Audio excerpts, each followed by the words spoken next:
Welcome to Book Club The Yappening, a podcast where we discuss every and all things we've read and some of us haven't read, in a safe place where we can yap about life in general. In the description, you'll find links to our Fable, Instagram, and Discord accounts. Please follow for more yapping in different styles. For a warning, we will 100% be spoiling this book, so please pause, go read, and come back to yap. Today, Brittney is going to be taking lead on this story. So, Brittney, come tell us about this lovely book we're starting. Yes. So to start off, I'm gonna say that this book is like such a 5-star for me. Like, if even more than that, honestly, it's kind of amazing. But it is a spooky ooky book. So the book I'm covering today is going to be Bat Eater and Other Names for Cora Zeng. And I didn't put who it's by. Okay, and then this is by Kylie Lee Baker. So to start off with some trigger warnings here, we have mental illness, grief, murder, blood, death, pandemic, gore, hate crime, racism, body horror, child abuse and neglect, car accident, cursing, animal cruelty and death, sexism, fire injury, self-harm, racial slurs, violence, and alcohol. And those are the major and moderate. The minor I did not grab because I didn't want to spend 12 hours reading this, but definitely look up trigger warnings if you are triggerable. Okay. Holy that was a fuck! lot of That's a lot of warnings. I don't think you need to cover any of the minor ones. Holy fuck. That's what I said. Like, I'm like, this is a lot. Well, plus, like, just me going through this, I'm not really going to, like, necessarily discuss the ones that were more so minor, as Sputters is. She's like, I'm the podcast now. Okay. So, this book has everything. It has hungry ghosts, it has serial killers, it has feminine rage, it has fire, it has revenge. Buckle up. This is a doozy. Picture it. New York, April 2020. The Zeng sisters are waiting on in the subway station for their train to arrive. They are returning home after a toilet paper run. Cora is thinking to herself how this is the end of the world. Delilah finds the abandoned city to be unnerving, but Cora enjoys the quiet. The Zeng sisters have been searching in the rain for toilet paper for about an hour. The girls had to walk in the rain to find the toilet paper because Ubers and cabs would refuse to pick them up because they are Chinese, in racism, etc. Okay, so rather than walk the precious one-ply toilet paper to their apartment through the rain, they are now waiting in the subway. Cora is concerned about what will come next. She's been laid off from her position working at the Met. No one needs museums at the end of the world, and no one needs Cora. Delilah was also laid off from her job. She worked for a fashion magazine. As the train begins to approach the platform, Delilah tells Cora that she's planning to go visit their father in China. She lets Cora know that she's planning to stay in China with their father for an extended period. She's been planning on becoming a model in China, and she feels like this is kind of the good time to do that because nothing else is really going on. Okay, so Cora begins thinking that Delilah will likely get bored of being in China pretty quickly, thinking that everything is disposable to Delilah, even her own dreams. Cora then begins thinking about the things she'll need to gather up for their trip. She's thinking about how much N95 masks they would need in order to get on the plane and go to China.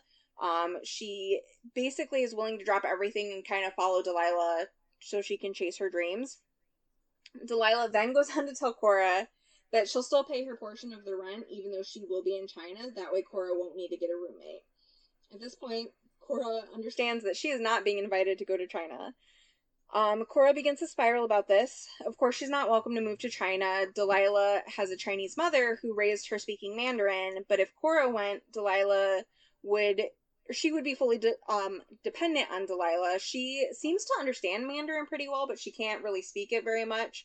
And we'll also come to find out that she's not really great at reading it either. So let's see here. Okay, so Cora's like spiraling. She's anxious. She's pissed off because she feels like her sister's abandoning her.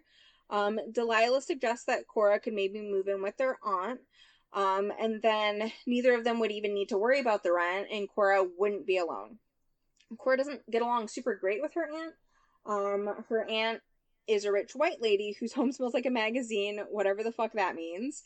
Cora continues to spiral into a full-on panic attack. She wonders if other beautiful people are as cruel as Delilah is. She's panicking. The train is approaching. Cora notices a man walk up to them. Cora can only hear the man say 2 words, Bat Eater. She notices that he grabs Delilah's arm. She thinks that a lot of men grab Delilah. She's the type of woman that men want to devour. She then begins to worry that the man will either try to kiss Delilah or that he'll try to drag her out of the train station. Instead, he pushes Delilah. Delilah rolls her ankle and she falls. Her face smashes into the first car of the train as it is approaching the platform.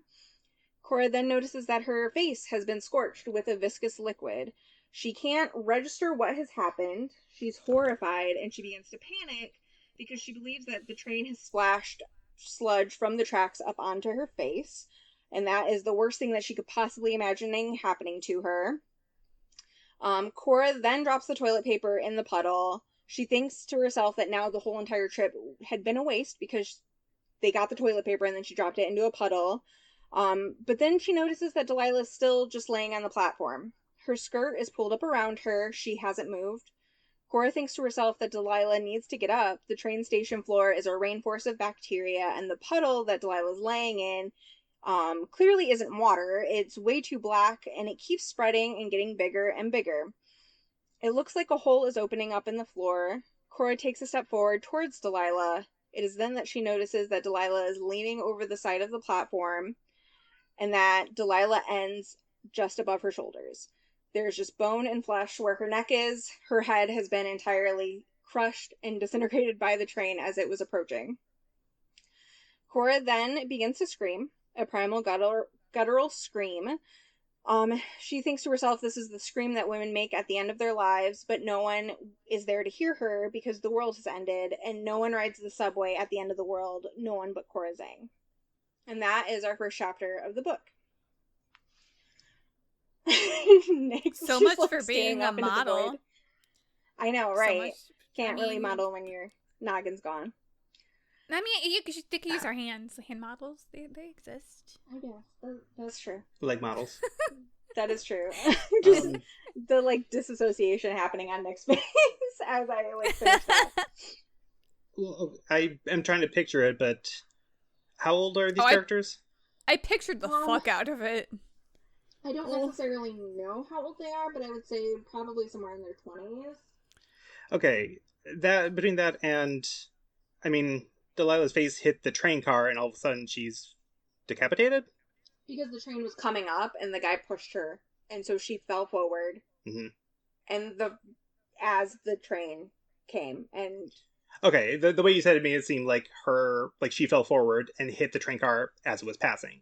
Yeah, I mean, as it's pulling up to the station. But she fell in front of it, and it took her head as it... Yeah, she fell, and she's laying on the platform. Mm-hmm. But yeah, her head, unfortunately, did not make it through that and then just picturing a subway platform, she gets hit by a train, she's going to go forward several feet.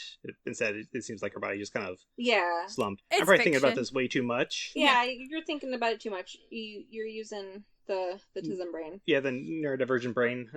But judging by the physics that I understand, no, physics don't play a part in this world. Right. Okay, so we are now fast forwarding to August of 2020. Cora has begun working as a crime scene cleaner. She has 2 co-workers, Harvey and Ethan. They are currently cleaning the bathroom of an Asian woman who died to a gunshot to the head. Cora had noticed that the lock on the front door was broken, which would indicate that this wasn't a self-inflicted death. That also paired with this being the 5th Asian woman they've cleaned up in the last 3 days. When Cora began the job about 4 months ago, they were frequently called to various scenes, car accidents, just elderly people dying of natural causes, multiple different settings. Sometimes it was in their home, sometimes it was in a car. But recently, it has only been Asian women And all of them have died pretty brutally, and all of them have died in their homes. So Cora is hoping that it's just a shift in business. Maybe Harvey's uncle has been getting deals from residents in Chinatown, doing cleanups under the table or something to that effect. Obviously, Harvey's uncle is the owner of the crime scene cleanup. Okay. Even still, she's not certain why there have been so many brutal deaths all of a sudden. But as Cora is cleaning the bathtub, she notices that the drain is clogged by what appears to be a hairball. Cora dislodges the hairball only to see that it was in fact a bat. The bat had been crammed down the shower drain. After cleaning the scene, there are reporters waiting outside the apartment in the heart of Chinatown. As the three are weaving their way through the reporters, ignoring questions being asked of them, a hand reaches out and grabs Ife. This, paired with the bat, has Cora spiraling pretty hard. We are going to find out that white men's hands are like very much a trigger for her. She keeps like referring to them as like white spiders throughout the entirety of the book. But the man who grabbed Ife asks her a question, and she just kind of like goes off on him and tells him to like fuck off, because Harvey's uncle has instructed them never talk to reporters at any of the scenes of the crime. You just do your job and you leave. So after Cora has returned home, she throws her clothes into the wash with 2 capfuls of bleach. She stands naked in the kitchen and she washes her hand twice with mechanic soap. From there, she turns on her shower as hot as it will possibly go. First, she rinses and scrubs, and then she does a salt scrub, and then she washes herself with orange dish soap. I'm sure we can all sense a little something is off with our homegirl here. It's not explicitly stated, but I very certainly would assume that she has OCD at a minimum. At the very least, dry skin. Absolutely. Like, and that is honestly the self-harm, is because multiple times they're talking about like her skin is like cracked or like she's rubbed her hands raw. Like, that's kind of the self-harm portion of this, is just homie washing her hands entirely too much with things that should not be used to wash hands. Okay. It seems you have an infection, but I wash my hands 80 times a day. How could this happen? Right. All right. So after her shower, she says the couple seconds after she gets out of the shower is the only time she ever feels fully clean. But now she's going over to her kitchen. I know, right? She opens her fridge and she sees that there's only 1 apple in there, but there should be 2. Cora's positive that there are 2 because while she was showering, she planned that she was going to eat 1 tonight with cinnamon and 1 in the morning with peanut butter. She's very methodical about the way she eats fruit because once it's bruised, she can't eat it. I'm sure the bruised fruit behavior sounds nothing like anybody that Nyx lives with or anything like that. I just whispered to you and you bruised up really neatly. Well, yeah, but also like the bananas, I'll eat them within like 2 days or never touch them because they can't be smushy. Yeah. Okay, anyways, so Cora slams her fridge. She's really frustrated. She's been having gaps in her memory. There was a missing loaf of bread. She came home and she was 1 egg short. Delilah always told her that she was the good kind of crazy because she's the kind of crazy that never hurts anybody. But Cora's worried that she's now actually going crazy. From here she's spiraling? She be spiral. The whole book is just a descent into madness, essentially. Or is it? It's the American version of Junji Ito. Yes. Okay, so she is now going over to hang out with her Auntie Zeng. Cora is certain that Auntie Zeng is a pyro, but Auntie Zeng denies this, saying that she's never set anything on fire without a good reason.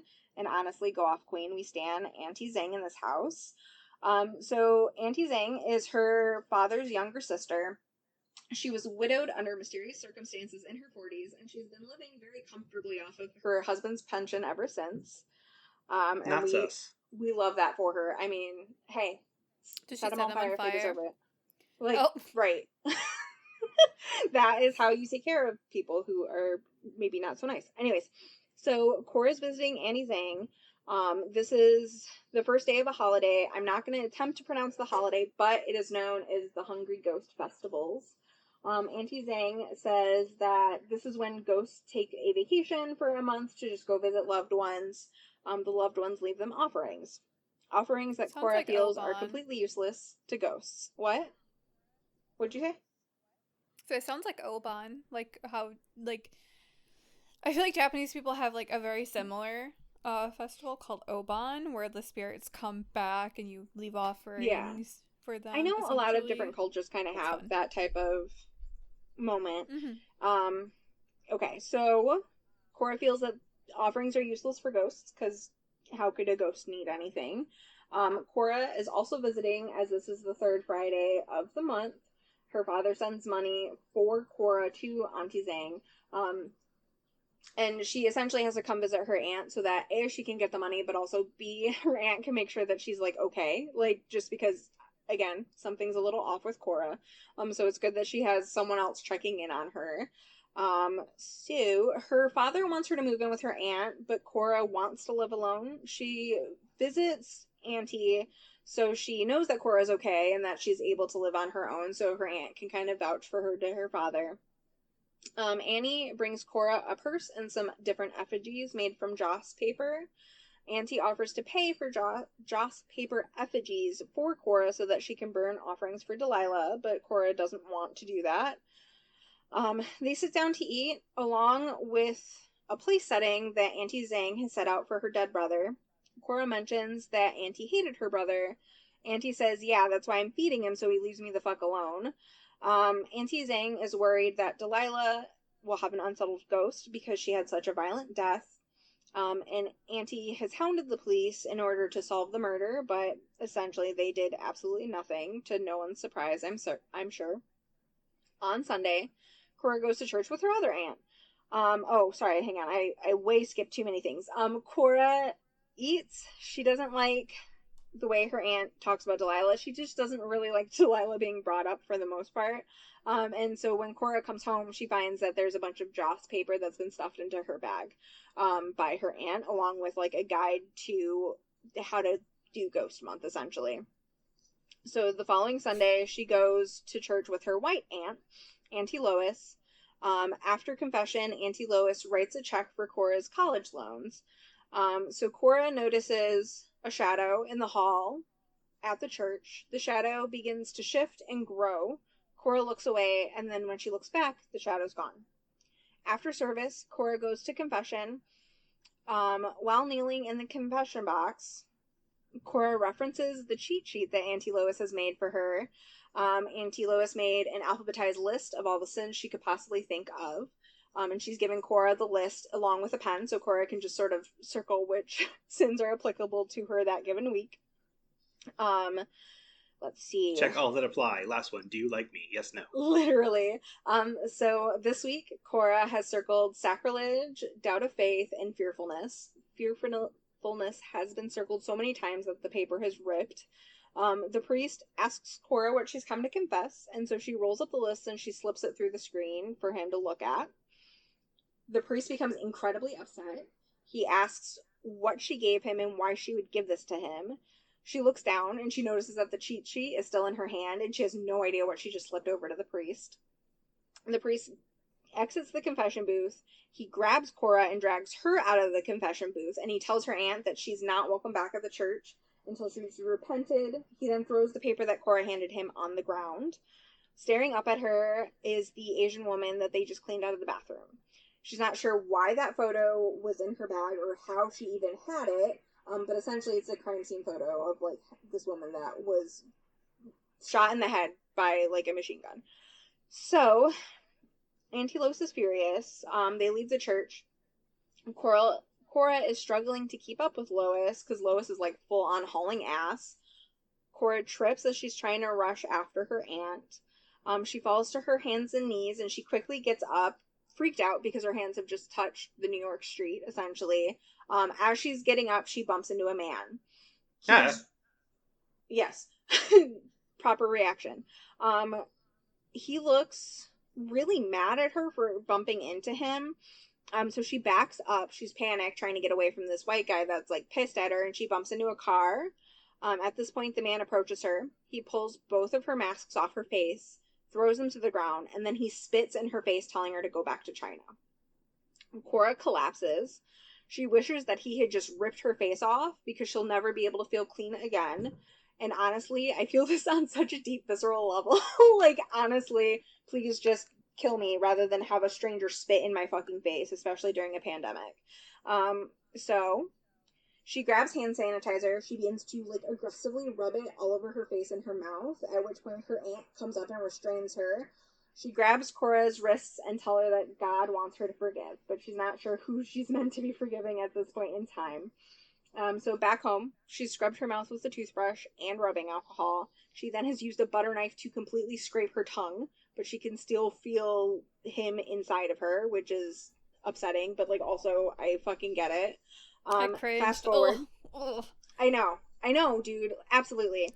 Like, this book definitely triggered me because when I'm seeing characters, like, process and deal with anxiety in the same way that I process and deal with anxiety, it upsets me so deeply. Like, Beau is Afraid, like, the whole opening scene of that is, like, just very much, like, how the inside of my head works. And I'm like, please make this stop.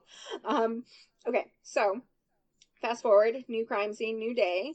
An Asian woman killed by an axe. While cleaning up the scene, the gang is hearing a thump come from inside the air vent.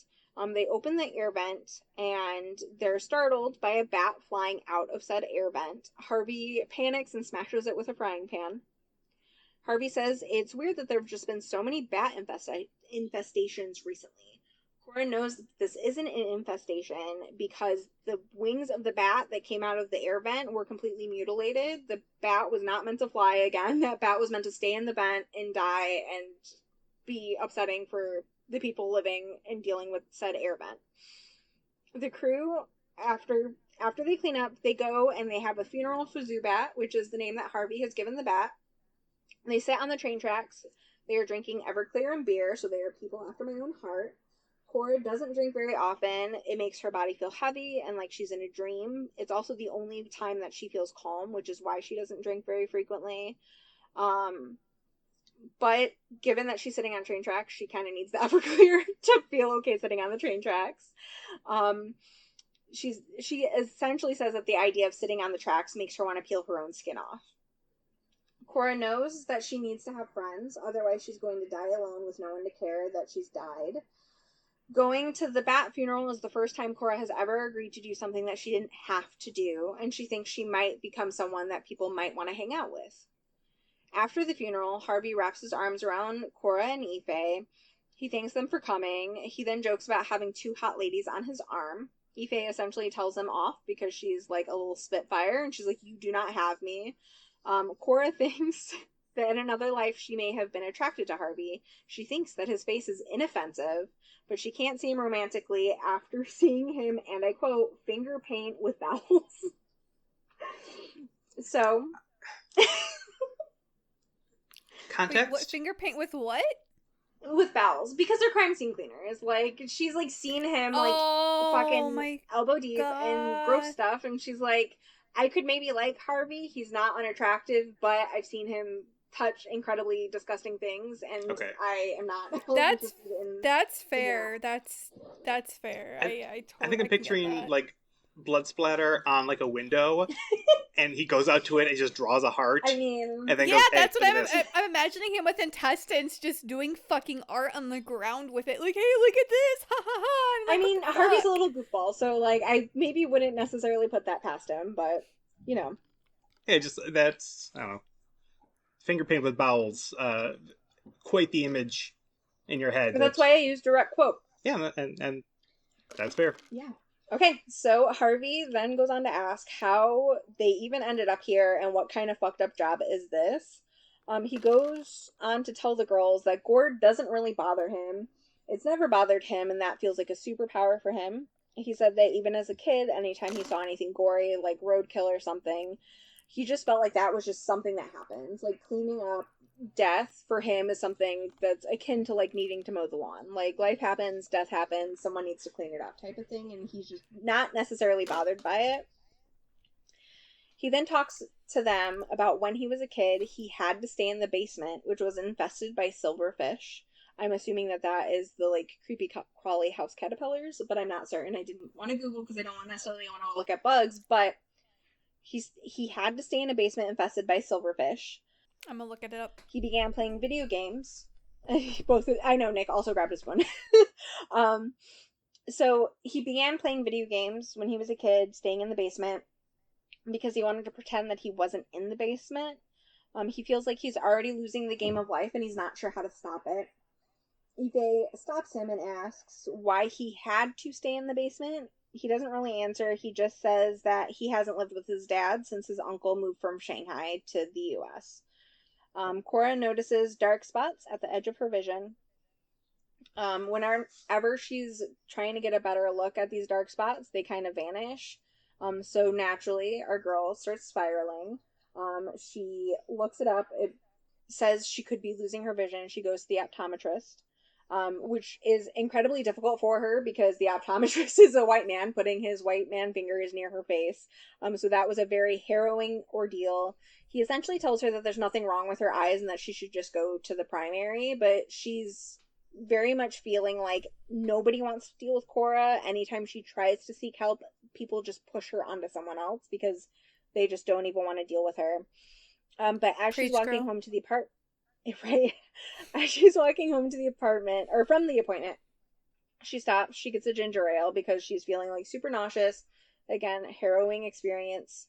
She stands in the park, leaning against the tree, just drinking her ginger ale, waiting for her to kind of feel better.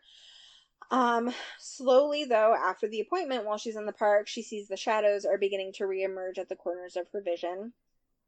And she's less bothered by them now that she knows that she's not going blind. So she just kind of keeps on going home. She locks the door.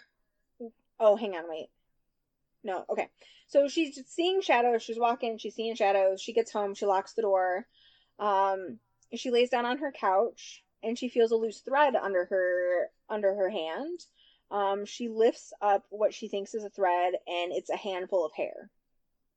She's completely horrified and, like, very much hard same. Like, touching other people's hair fucking freaks me the fuck out.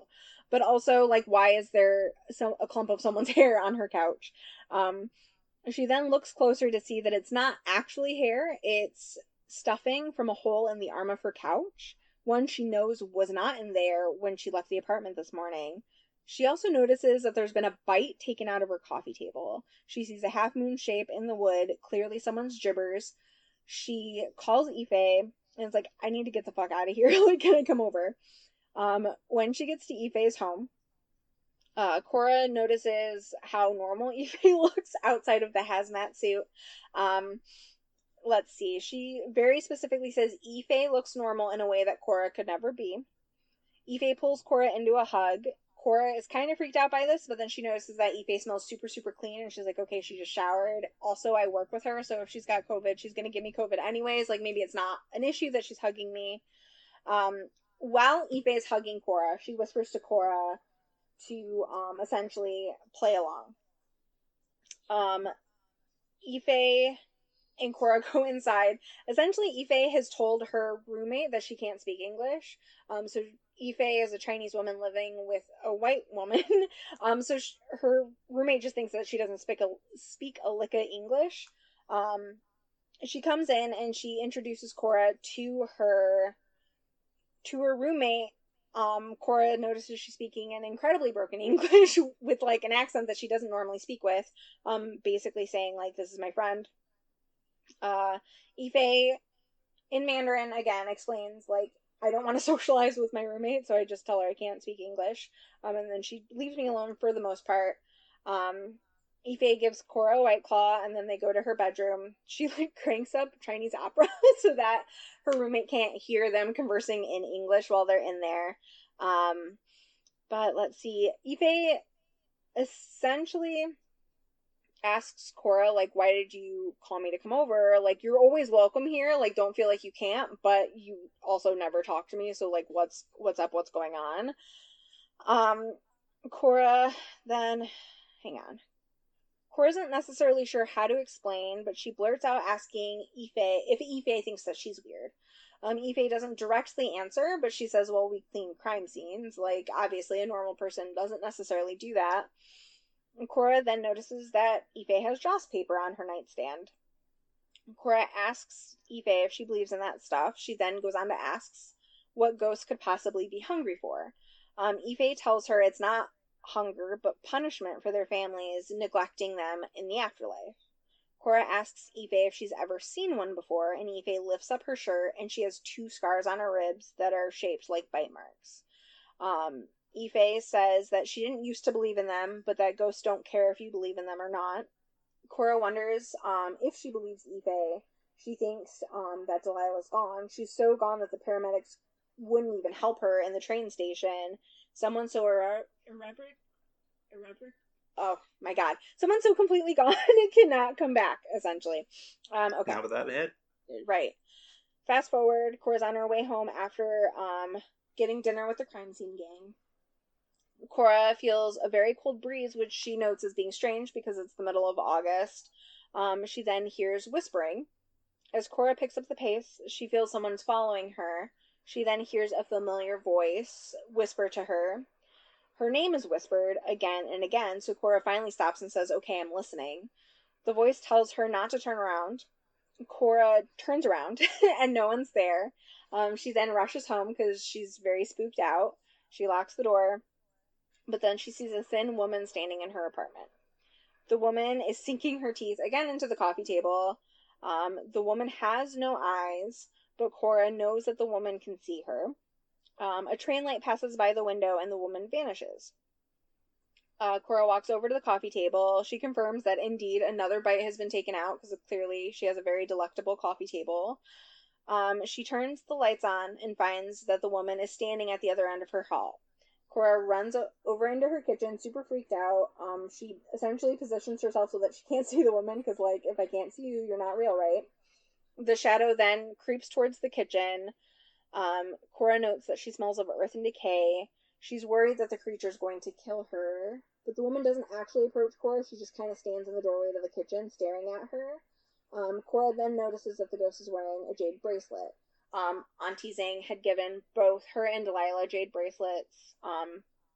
Let's see. Cora offers she knows that it's, she knows that it's Delilah's bracelet because it says something, like, they both had bracelets, but both said something different, so she notices that this is Delilah's bracelet based on what it says on it. It says thing 2? Yes. Or is this thing 1? I believe it says hope, but I'm not 100% positive. But anyways, Cora offers the ghost an orange. The ghost essentially, like, just shoves the orange into her mouth. One bite, juice squeezing out of her lips onto the floor. Cora's upset because, you know, orange juice on my floor. But she's wondering if this is happening because she hasn't burned joss paper for Delilah. After eating the orange, the ghost leaves. She sleeps. She wakes up to missed calls from both Ife and Harvey. She realizes that she's overslept and that she needs to be somewhere. So she rushes over to the crime scene. As she enters the hotel room, because this crime scene happened in a hotel in Chinatown again, Cora walks into the room. She's about to apologize for being late, but then she notices that the bed has so much blood on it, it's completely stained black. It's fully soaked, fully black, and then there's a bat painted on the wall in blood behind the head of the bed. Harvey. Right. We know you like the finger painting. The victim, again, obviously Asian woman, because of course. Ife is fully furious at this point because the police aren't doing anything at all. There's been no reports about the killer, nothing. Clearly there's a killer ravaging Chinatown and literally nobody's talking about it and nobody's doing anything. She's done waiting for the police to figure it out. So on their way out of the worksite, Ife grabs onto a reporter and whispers something to him. Harvey reminds her that her uncle has instructed them not to speak to reporters, but she says that she's not being paid enough to stay quiet about this. She didn't come to this country alone at 15 to wind up dead with a bat shoved down her throat. She doesn't want to end up on Gore sites to be used as porn for freaks, essentially. And she isn't going to let anyone take away what makes her a human being. And Harry's like, I resent that. So here is a quote. "That's what this guy is doing. You blast people apart or hack them to bits because you don't want to because you don't see them as human. You want to take away the shape of their body so no one else can see them as human either. She tells Harvey that this could just as easily be her or Cora that they're cleaning up. She said she's not going to sit back and just shut up and wait for the killer to essentially target them. And all Harvey responds is, okay, what time are we meeting the reporter? Fast forward, meeting with the reporter at a bar. Cora is very freaked out because, again, it's 2020, mid-pandemic, and she's in a bar. So she is coping with this by downing a bunch of shots while they wait for the reporter. Also, additionally, besides the bar, as her and Ife were walking to the bar, a man followed them. Essentially, he came up behind them, asked if they wanted to change their plans and go with him. Ife, again, Spitfire she is, tells him to fuck off.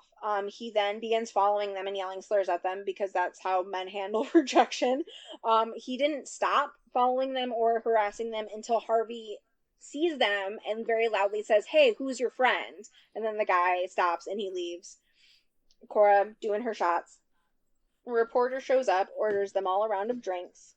And then he asks for their names, but Ife says she wants to be off the record. She's not going to be written down as someone who's ratting out a serial killer. She doesn't want to, kind of be on the radar at all. But the reporter is now surprised that she has said serial killer. He's, also kind of giddy about it. Basically, Ife begins to explain the crime scenes and the bats that have been found at each of the scenes. The reporter is skeptical, saying that there's bats native to New York. Cora tells him that the bats have been mutilated. He then asks why he's so sure that the bats don't belong to the victims, as if they're pets. Cora then says, quote, "Why? Because it's normal for Chinese people to keep bats as pets? Because they like to shove them down their own throats before blasting their own brains out, or paint bat murals on their walls before they slit their own throats?" Cora then goes on to ask him if he knew a brain could explode, saying that her sister's mother begged to have her head reassembled for the funeral, but they were told that there were too many pieces to collect, that her sister is still on the train tracks, and the police won't do anything because all Cora witnessed was that the murderer was a white man. She was told that wasn't enough to go on, that they can't just look for white men, and that she should have looked harder. Because, obviously if someone's going to grab your sister, you're assuming that they're about to murder her. Anyways, quote again, "But white men are going after Asian women. That's all they have to go on, us being Asian. No one wants to look harder at us, to imagine that we're real people. Every day I clean up their brains and blood, and I know that a white man is coming for me. It isn't an if, it's a when. And the worst part is, I know no one will find out who did it. No one will write about it in the newspaper, because no one cares if another Chinese girl is dead. They'll hear me screaming, and they'll put in their headphones. They'll keep walking.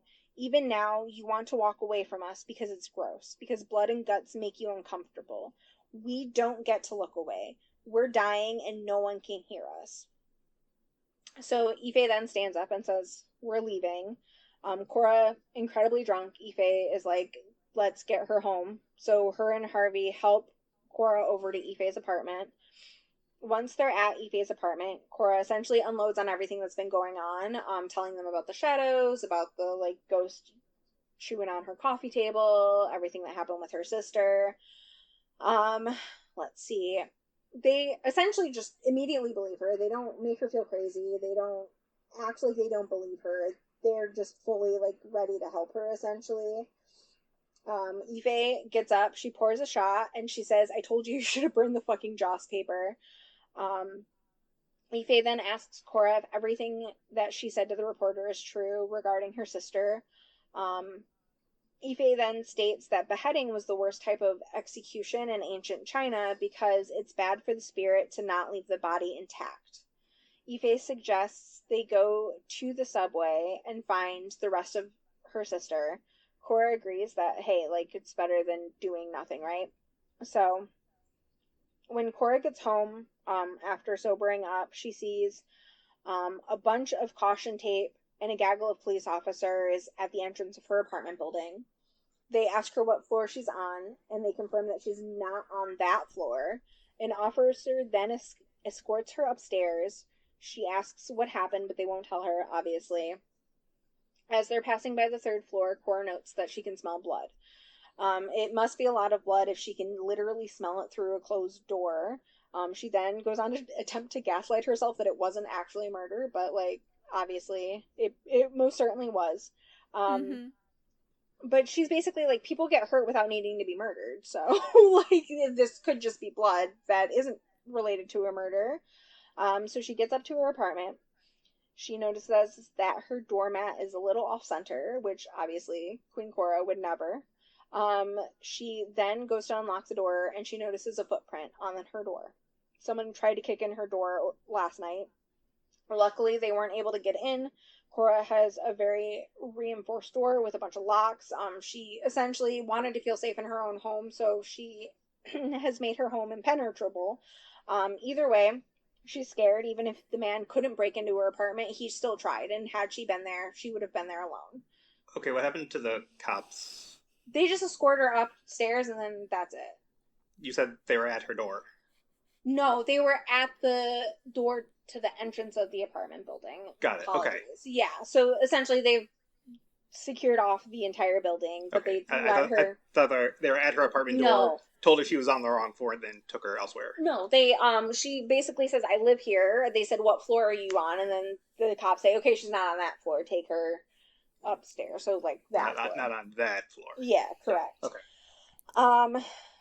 Obviously, again, she's very frightened because the killer did, in fact, come for her. Our crew's next crime scene is a cop. They are happy that it's not another Asian woman. As they enter, though, Cora notices that this is the freshest crime scene she's ever been to.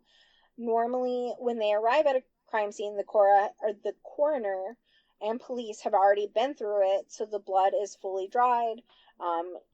That's not what's happening here. The blood is so fresh it's still dripping down the walls. Dearest listeners, if you think this is suspicious, it's because it is. The officer was off duty. He was asleep in his bed. He was shot in the head with a machine gun. If that sounds like overkill, it's because it is. Almost like this was a personal murder, perhaps.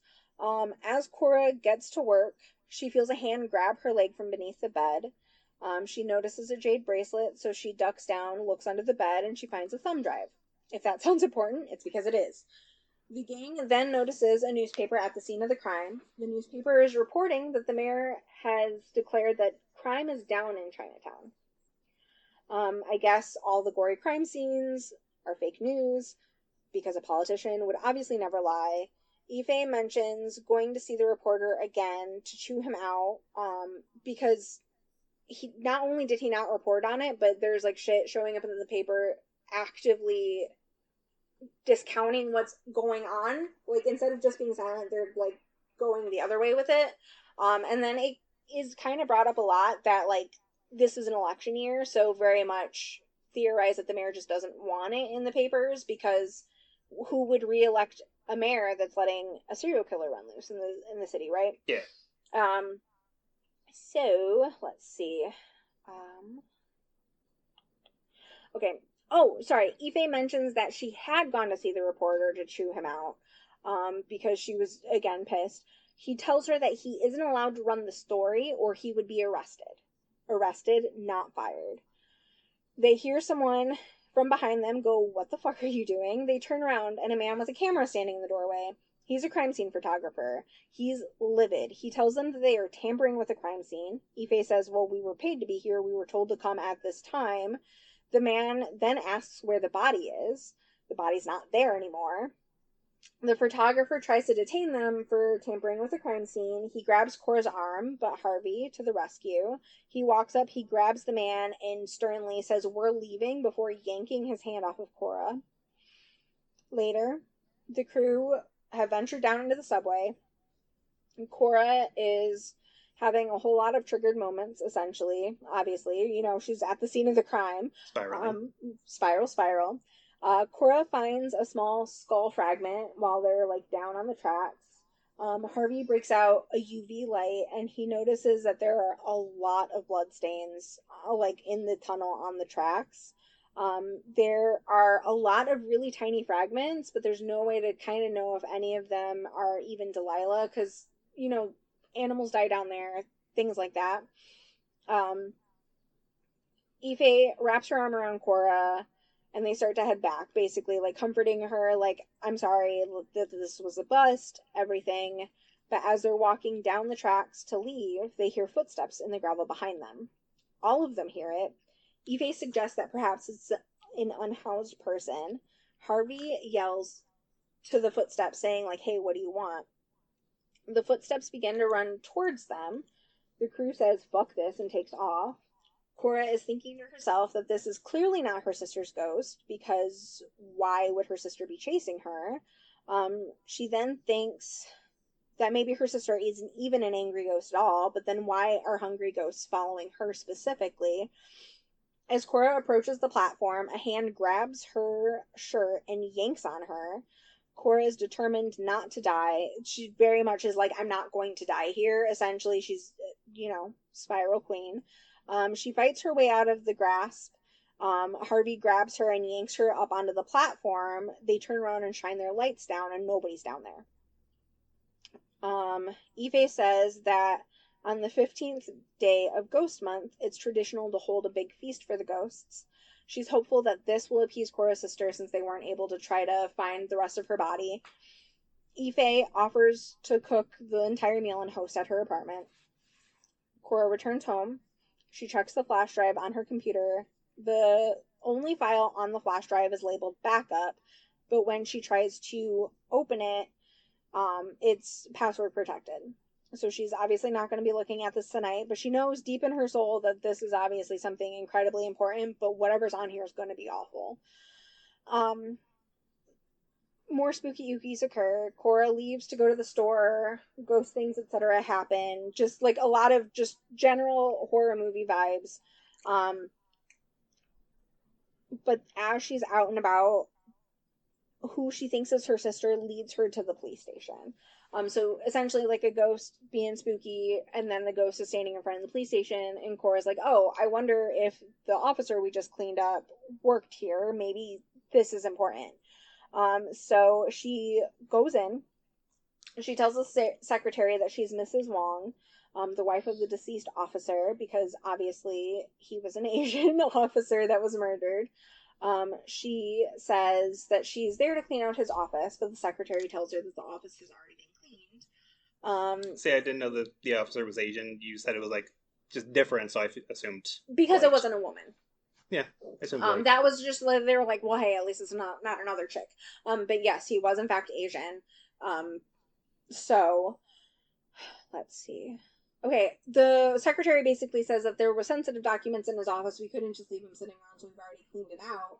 Cora then begs and says, like, can I just go look and see if anything was left behind me? I think he had an extra set of house keys or something. She then thinks that the sensitive files have likely been shredded. So in her mind, she's like, okay, there's likely a shredder with the files that were taken care of. The secretary tells Cora, wait here. She walks off. Cora then notices Delilah standing in the officer's office. She goes in there. Cora grabs the contents of the shredder, pops them into her bag. So she like pulls out the trash bag that they're in and shoves them into her backpack. She is making like a banana as the secretary approaches her. She calls out to Cora. She's holding out a framed picture of Officer Wong. Cora is very uncomfortable by the secretary thinks that this is his wife, and so she's like, here is a picture of him that we have here. I wonder where the banana came from. She makes like a banana. She was splitting. That was the context I missed. Okay. So let's see. Fast forward. Harvey calls Cora. It's 1 a.m. He tells Cora about Chinese vampires. I'm gonna butcher this, so sorry, but he tells her about Zhang Shi. He thinks that there's another way that we can possibly rid Cora of the ghosts. He tells Cora that he thinks Ife isn't being objective about the situation. He thinks that perhaps all of her family is dead, and that this is what helped them and her move on, but maybe that this isn't the solution for Cora. Maybe there's another way. So Harvey and Cora meet up at the park, again, wee hours of the morning.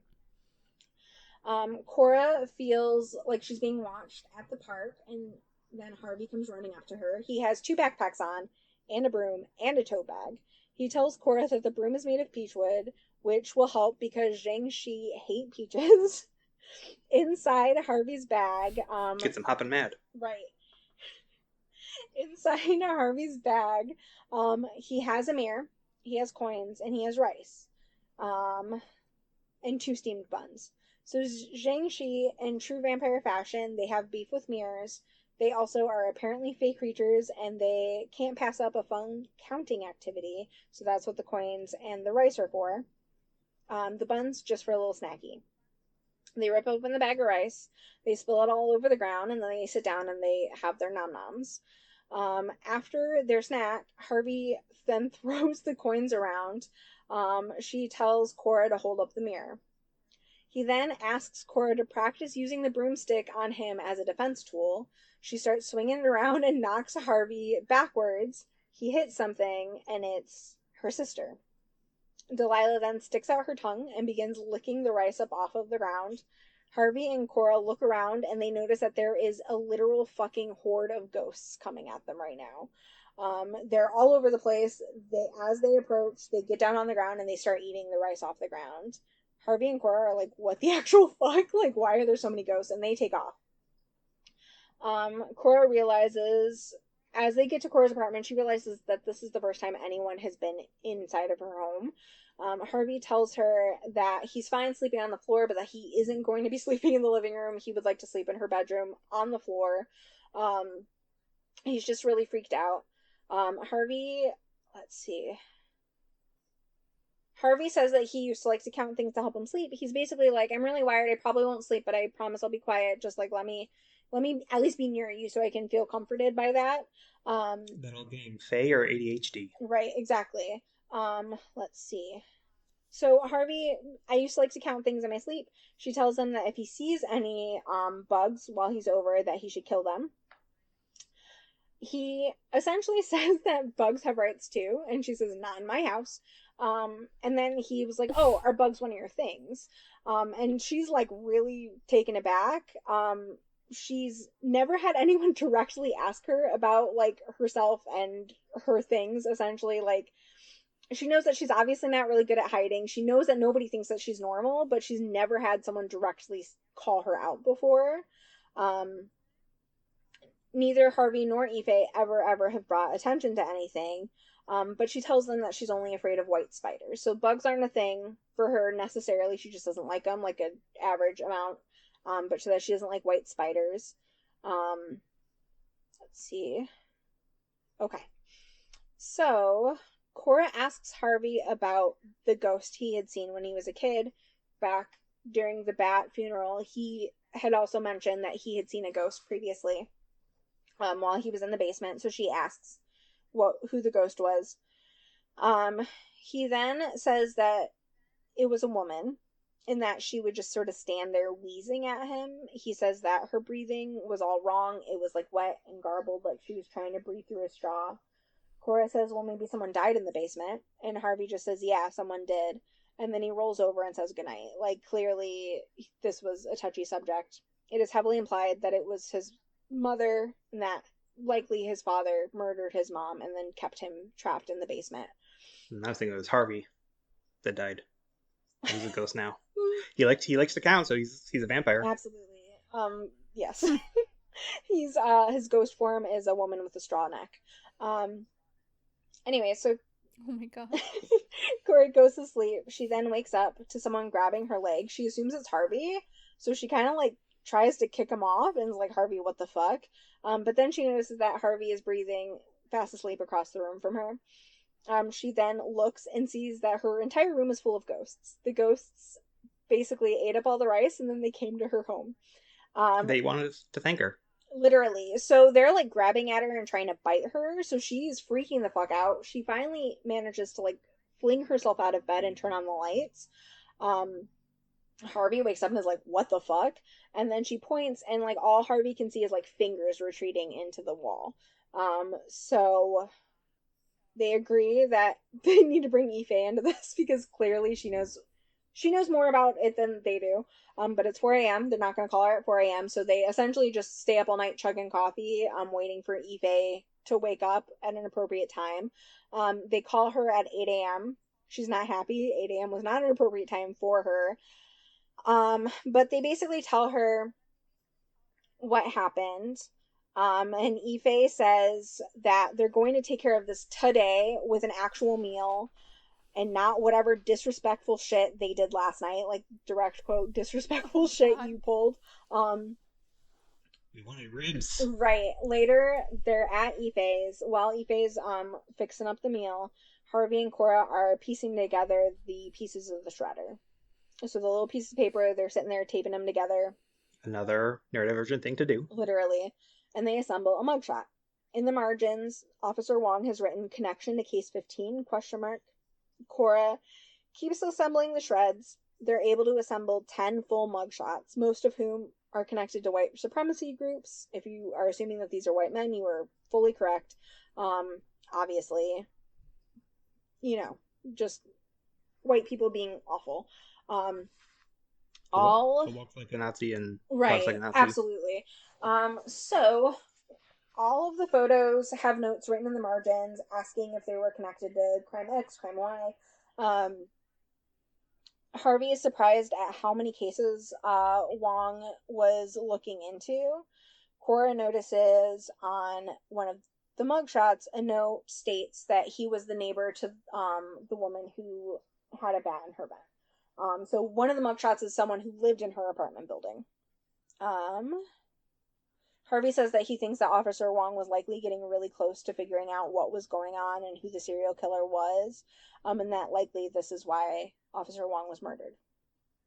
Cora knows that one of these men killed her sister, and Cora is ready to dive into that.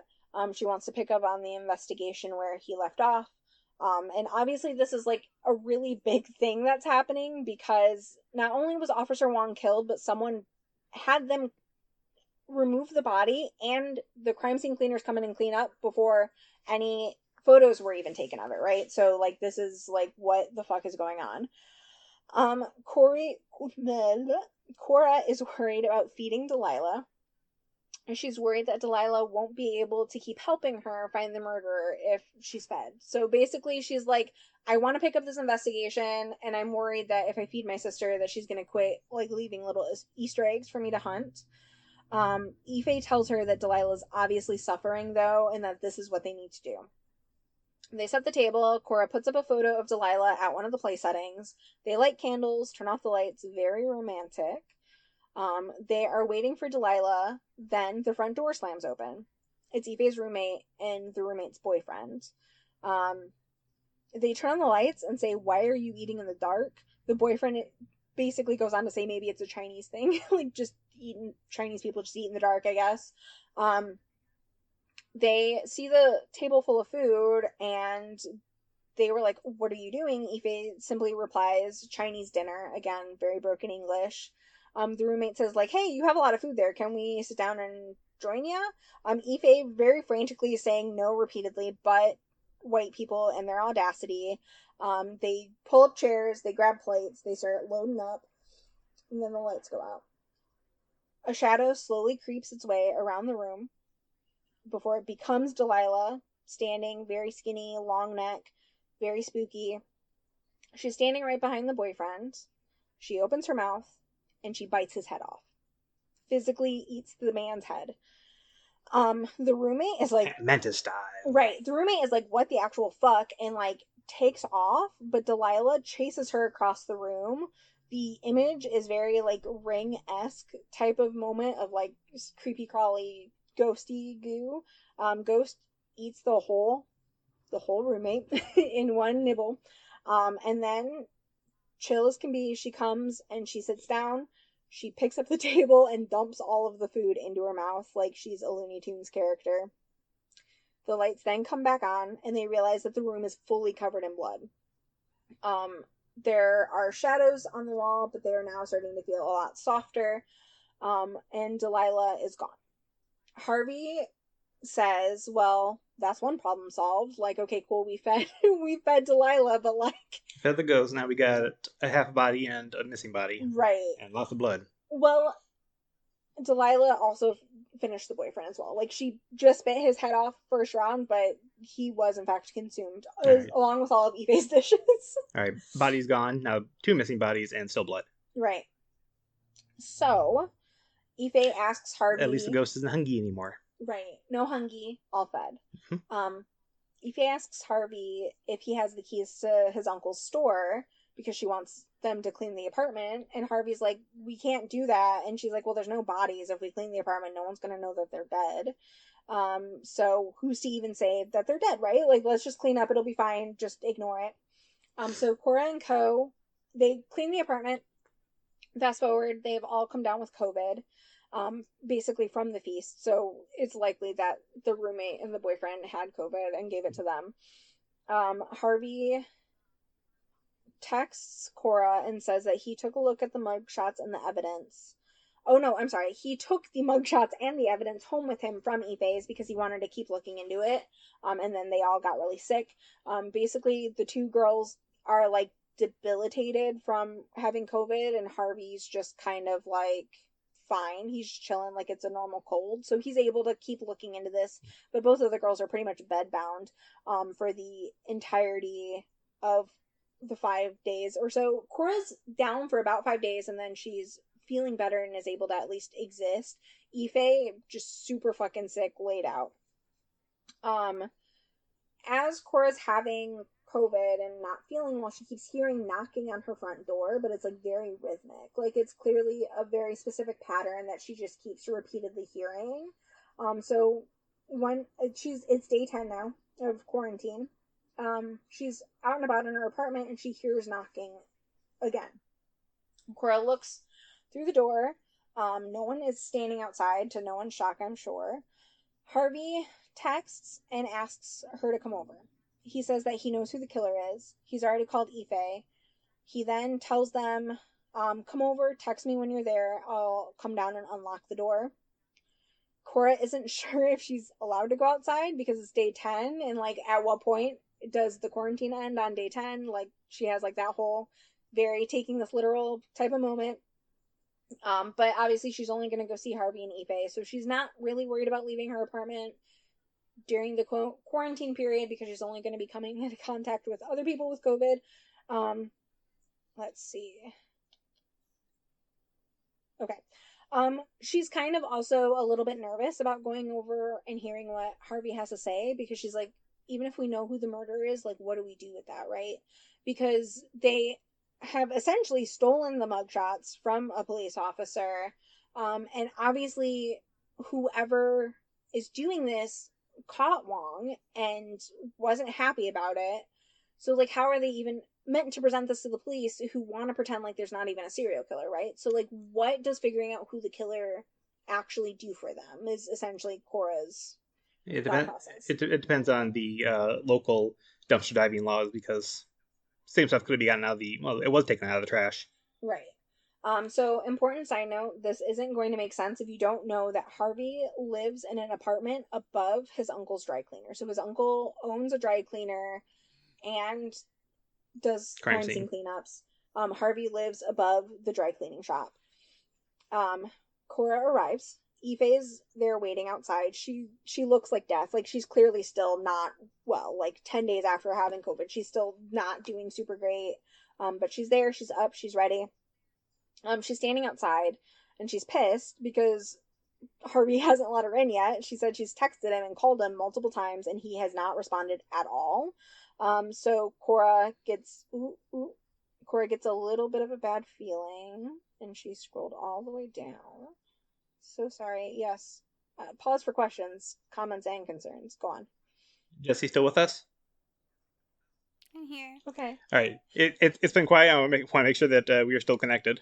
I'm like, yeah, I was thinking, I'm like, here. Is she just enraptured by like what's happening? I am enraptured. There's a lot going on. I know. It's a good fucking, it's an amazing book, honestly, and I highly recommend. I'm trying to jump in with. It sounds so spoopy. Comments and stuff when I can, but it's not always appropriate. But then also, yeah, I don't know. I don't want to feel like I'm just like taking over, or there's a lot going on here. I don't even see the timestamp. And I'm the only one that's read it, so yeah.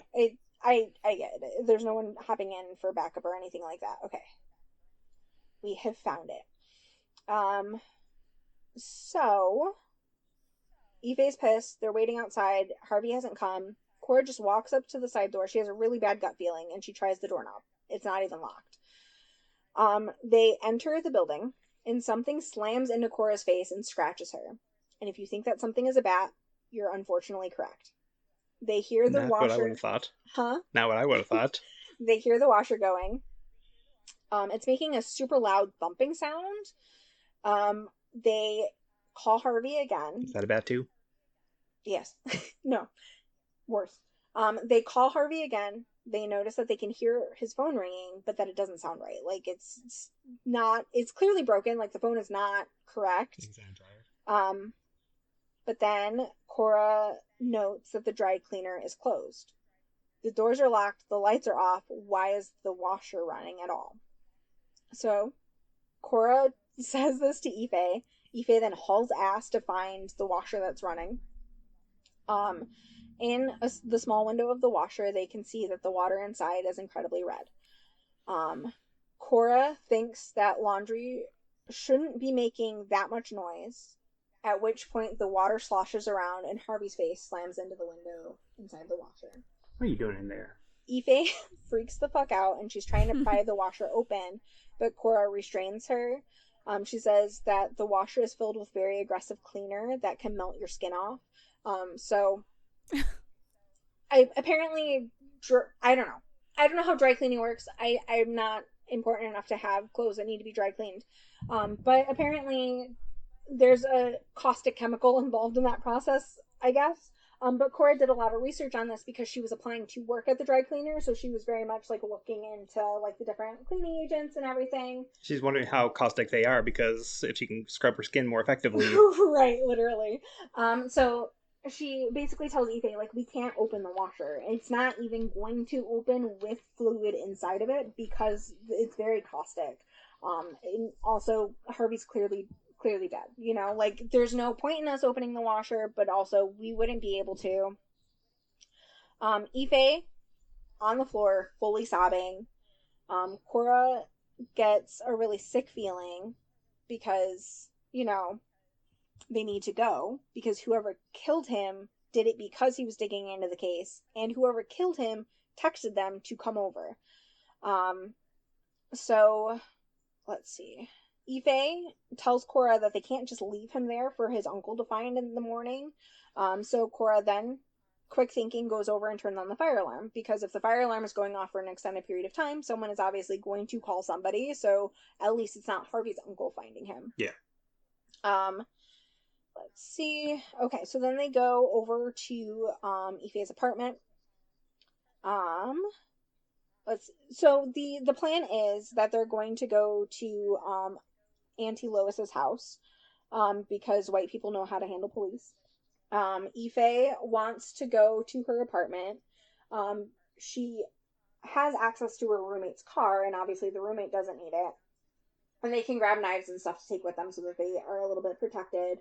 Cora feels that once they'll get in the car, everything will be fine, because no one has ever gotten stabbed in a car, which is statistically untrue and very strange for her to, like, even think. They get to the apartment. Ife is fumbling around with her keys. She drops them. If this were a movie, this would be a tension-building scene. They get into the apartment, and Cora locks the door. Ife then goes over and starts chugging soju. Despite the fact that she's going to be the one driving, Cora does not know how to drive. But Ife is just like, fuck this, chugging soju. And Cora's like, you probably shouldn't be doing that, but like, go off, sis, I guess. Cora is loading everything into a backpack, like knives and shit she can get her hands on. Ife finishes the bottle of soju, goes into the fridge to get another bottle of soju. Cora basically says, we need to go. Like, we don't have time for this.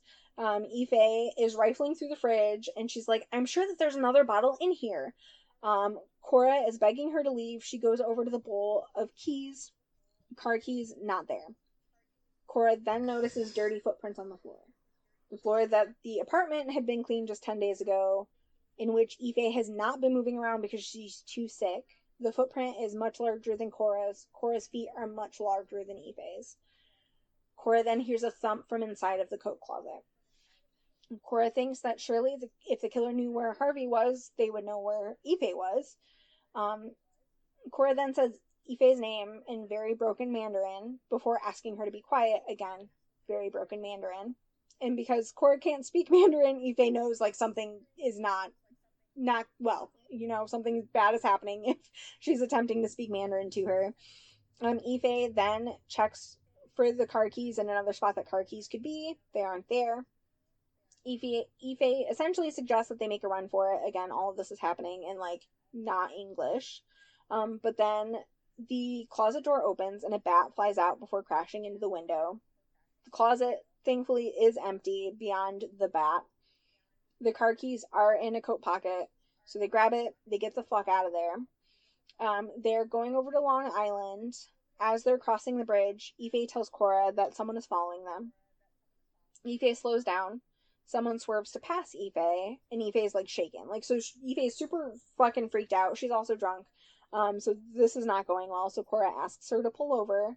Ife does, and then she just begins sobbing. Cora essentially says we just need to get to Auntie Lois's, because if we tell her what's happening and she calls the cops will believe her, because she's a rich white lady. Ife tells Cora that Ife isn't her real name. She is worried that if she doesn't tell Cora now, then no one is ever going to know her. Essentially, Ife is worried that she's going to die and nobody's going to know her story. So Ife goes on to tell Cora that she took the name Ife from an actress when she moved to the US. Ife tells Cora that she never had a name. No one gave her a name. She was born during the one-child policy in China. Her parents wanted a son, so they kept trying for a baby. They didn't even bother to name Ife because they knew they were going to kill her at some point. Her mother gets pregnant again, ends up with another girl. They take that baby down to the river. Unknown what happens at the river, but the baby comes back not dead. And she is also not right either. So like something major has happened to her, but for whatever reason, her father and uncle were unable to drown the baby. So her parents essentially just keep her hidden in the closet. She's only allowed outside, and the second daughter just spends her entire life inside of a closet, essentially. One day, Ife comes home. Her sister is standing by the river, and both of her parents are floating face down in the river. Her sister grabs Ife by the hair and starts dragging her to the closet. So her sister is essentially going to lock Ife inside the closet. Ife knows that once the closet door is locked, she's not ever coming back out. So she manages to fight her sister off. And she locks her sister inside the closet and she runs off. And then, let's see. Ife then goes on to tell Cora, I love you, but if someone comes after me, I'm not going to help you. Like, I'm going to run. Like, I'm not going to fight off. I fought too hard to even just be alive and make something of myself. Like, I love you, but it's every man for themselves at this point. Self-preservation. Right. Valid. Right. Can't even be angry about that. Well, also, like, you're two small women who are also recovering from, like, an illness. How are you possibly going to fight off, like, a man anyways, right? Like, it's kind of one of those things. It's like, well, if I try to help you, I'm just going to end up dead, too. If he's like, Ife? Ife's like, look at the size of my feet. What can I do with these things? You got those right. big old clompers. I know. American feet is what Cora refers to her feet. So Cora is obviously mixed race. And her sister only shared a father. You did mention something about Delilah's mom, and I didn't get the chance to ask because I thought there was more info coming. No, sorry. But they same father, different mothers. Delilah's mother is Mandarin and basically raised Delilah speaking Mandarin. And Cora had a white mom. Her mom is like pieced the fuck off. She's like just a weird hippy dippy in a cult type moment. And essentially that environment was really bad for Cora, so a lot of Cora's childhood was spent bouncing between her two aunts until, like, her and Delilah were old enough to live together. So then Delilah essentially helped her out by, like, because Cora hasn't liked living with either of her aunts, because they both are kooky in their own ways, and some ways are better than others. So let's see. The girls are now fighting about what to do next. Ife essentially is like, I don't know what to do. Cora's like, we're about to run out of gas, but I think that we have enough to make it to my aunt's house. But Ife is just like full tailspin panicking. Hey, spiraling's my job. Right. She drives off. She's driving incredibly fast. She's not staying in her own lane. They go into an underpass, at which point the car is descended on by bats. The girls are in a dark underpass filled with bats. They freak out. As they get out of the underpass, Ife swerves, crashes into a tree. Ife's skull has been completely cracked in half, and Cora can see, like, brain matter. She knows Ife is dead. They collided with a tree. Cora then realizes that someone actually is following them, but then she realizes that the person following her is Delilah. So Cora... In a car? Huh? In a car? No, just, like, Delilah standing behind her. So, like, that's who... Cora's like, oh, that's who's following us. Cora then collects all of her items out of the car, and she begins climbing up an embankment to get back towards the road. Cora then calls Auntie Zeng. She rambles, telling her everything that's been going on because she's been keeping Auntie Zeng in the dark because she doesn't want Auntie to feel like she can't live alone. Let's see.